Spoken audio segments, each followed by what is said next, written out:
और ये डर जो है ये रिश्तों को बिगाड़ देता है। दरअसल डर की शुरुआत स्वार्थ से होती है और स्वार्थी वो लोग होते हैं जो अपना हित साधने के लिए किसी भी हद तक जाते। तुलसी संसार में भांति भांति के लोग सबसे हिलमिल चालिए नदी नाव समझो। अगर किसी व्यक्ति के चरित्र की पहचान करनी हो तो आप देखें कि उसके बचपन के दोस्त कितने साथ हैं। ऐसे लोगों के साथ उनके बचपन तो क्या 2-2 3-3 साल पुराने लोग भी नहीं होते। सुस्वार्थी भवन अच्छे कार्यों अच्छे स्व के अर्थ के लिए, खुद के विकास के लिए, खुद को बनाने के लिए और सकारात्मक।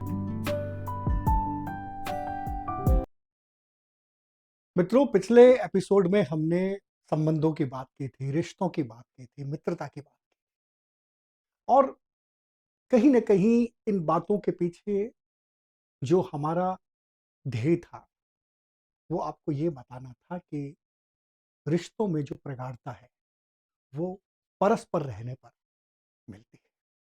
लेकिन रिश्तों में कई बार डर आ जाता है और ये डर जो है, ये रिश्तों को बिगाड़ देता है। दरअसल डर की शुरुआत स्वार्थ से होती है और स्वार्थी वो लोग होते हैं जो अपना हित साधने के लिए किसी भी हद तक जा सकते हैं। हम सामान्य तौर पे कहते भी हैं कि स्वार्थी लोगों से बचना चाहिए, अपने हित साधने वाले लोगों से बचना चाहिए। लेकिन इनकी पहचान कैसे? स्वार्थी लोगों को पहचानना ज़्यादा मुश्किल काम नहीं है, लेकिन स्वार्थी को स्वार्थी कहना बहुत मुश्किल है, कहना भी नहीं चाहिए। अगर आपको ये समझ में आ गया है कि फला व्यक्ति स्वार्थी है, तो ये बहुत अच्छी बात है। आपको बहुत बड़ी समझ आ चुकी है। आपको जो बहुत बाद में आना चाहिए था विचार, वो विचार पहले आया और उस विचार पर काम करते हुए आपने ये तय किया कि फला व्यक्ति स्वार्थी है। ठीक है, कहते हैं ना कि तुलसी संसार में भांति भांति के लोग सबसे हिलमिल चालिए नदी नाव संजो। तो नदी नाव का संजोग तो होना ठीक है, लेकिन इस तक पहुंचना बहुत मुश्किल है। क्या वाकई आप अपने इर्द गिर्द जो स्वार्थी लोग हैं उनको पहचान चुके हैं? शायद नहीं। आज आपको बताते हैं कि स्वार्थी लोग कैसे होते हैं। स्वार्थी लोगों की सबसे बड़ी पहचान होती है कि वो दोस्तों पर भी भरोसा नहीं करते और एक खास तरह के डर के चलते एक दोस्त को दूसरे दोस्त से भी नहीं मिलवाते कि कहीं दोनों एक नहीं हो जाए।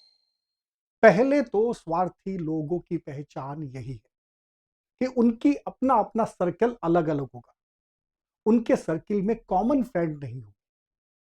आपके पास अगर आपका कोई दोस्त है और आपके उस दोस्त के मार्फत कुछ कॉमन फ्रेंड है, या कि आप यहां पे खुद को भी कटघरे में रखें, आपके भी कॉमन फ्रेंड कुछ दूसरे दोस्तों के बीच में है, तब तो आप स्वार्थी कुछ कम है, क्योंकि स्वार्थ की परिभाषा सिर्फ ये नहीं है, और भी बहुत सारी बातें।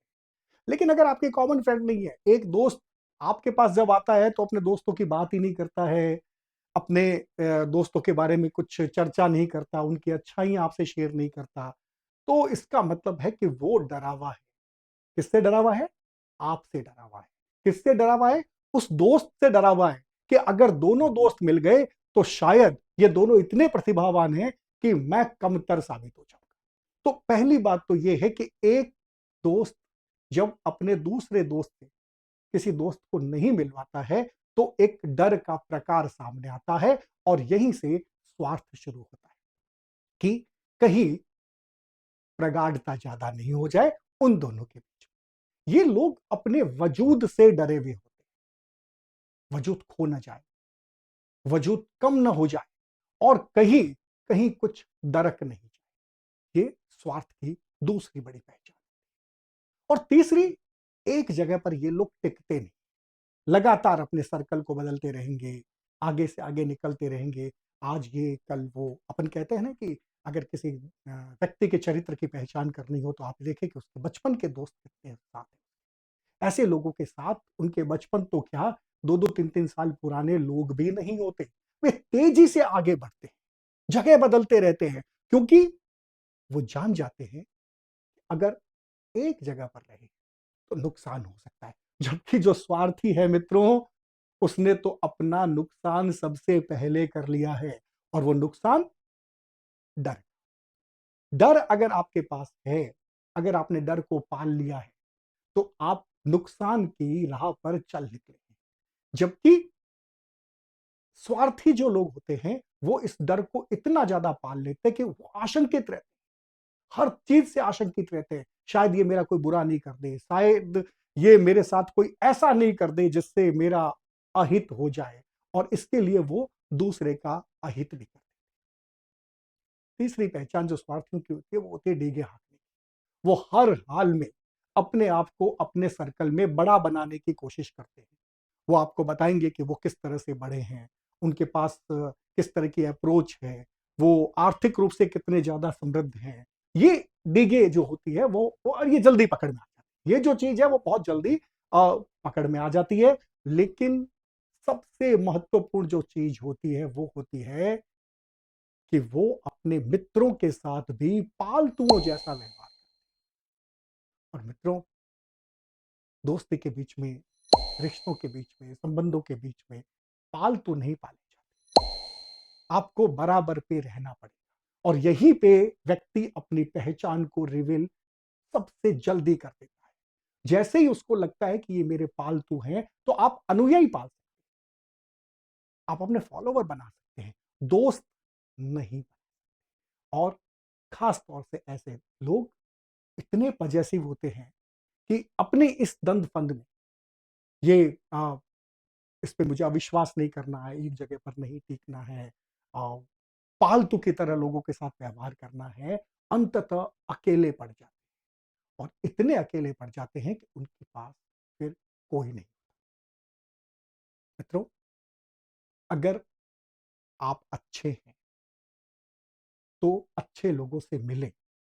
और अगर आपके दोस्त अच्छे हैं, उनमें कोई विशेषता है, और आपको लगता है कि आपके फला दोस्त में ये विशेषता है और दोनों को मिला देने से कुछ बेहतर हो सकता है, समाज के लिए, शहर के लिए, देश के लिए कुछ बेहतर हो सकता है, तो ऐसे दो अच्छों को मिलाना पुण्य का कार्य। और अगर ऐसा आप नहीं कर रहे, तो माने या ना माने, आप पाप कर रहे हैं। ये स्वार्थ। अपने दोस्तों की अच्छाइयों को प्रचारित करें, अपने अच्छे दोस्तों को अच्छे दोस्तों के साथ मिलाएं, और उसके बाद में आप देखें कि वो खुशबू कैसी। पजेसिव रहना अकेलेपन की ओर जाने का रास्ता तय करता है। पुण्य करें, पाप से बचें, इससे आप स्वार्थी होने से बचेंगे। स्वार्थी होने में कुछ नहीं रखा है। हाँ, अगर आपको लगता है कि आपको स्वार्थ खा जाएगा, आप इससे बच नहीं सकते, तो एक रास्ता मैं आपको जाते जाते बताना चाहता हूं, और वो है सुस्वार्थी भवतु। अच्छे कार्यों के लिए, अच्छे स्व के अर्थ के लिए, खुद के विकास के लिए, खुद को बनाने के लिए, और सकारात्मकता के साथ, रचनात्मकता के साथ अपने आप को बनाने के लिए हमेशा तत्पर रहें। और ये गलत नहीं है, ये पाप नहीं है। अपने आप को बनाना गलत काम किसी ने नहीं कहा है। आपको भी अपने किरदार का निर्माण करने का अधिकार है, लेकिन किसी दूसरे की बलि लेकर के आप अगर बड़े बन भी गए, तो ये जो बड़ा होना है, आपको बड़प्पन कभी नहीं दे पाएगा। और मित्रों, बड़े तो बहुत सारे लोग हैं, लेकिन जिनमें बड़प्पन है ना, वही लोग जाने और पहचाने जाते हैं। और यही वास्तविकता है। आस्तिक न नास्तिक बने वास्तविक। आज की इस कड़ी में हमने रिश्तों की बात की, मित्रों की बात की, और आपको ये बताने की कोशिश की कि किस तरह से स्वार्थी लोगों की आप पहचान कर सकते हैं। मिलेंगे फिर ऐसी ही किसी और कड़ी में, जिसमें हम बात करेंगे वास्तविक होने की। तब तक के लिए मैं आज्ञा दीजिए। नमस्कार। हाँ, अंधेरा आज हम तो जीत लेंगे, बढ़ चले जो हम तो मन